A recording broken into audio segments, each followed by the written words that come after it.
In today's video, I'm going to teach you how to open Power Automate in Microsoft 365 on the web. We'll keep this simple and clear so you can follow along confidently.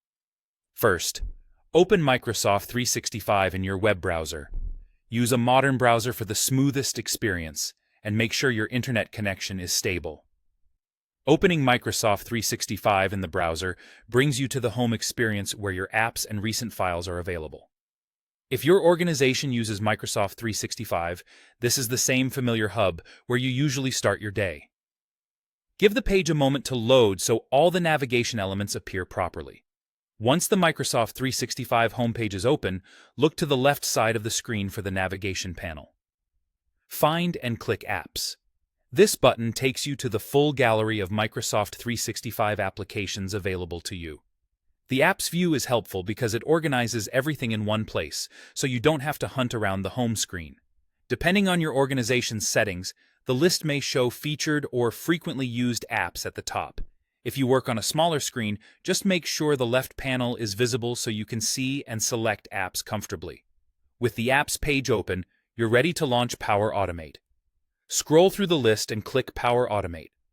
It usually appears with a distinctive icon and the name clearly labeled.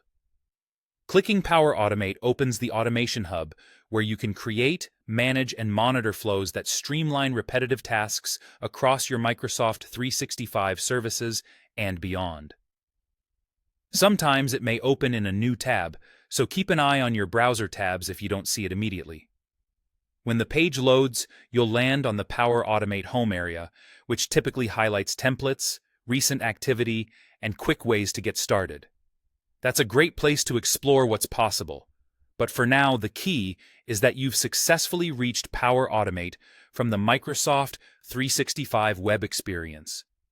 To recap in plain terms, open Microsoft 365 in your browser, select Apps on the left, and then click Power Automate. Following these steps ensures you're launching Power Automate from the right place and with the right context inside your Microsoft 365 environment.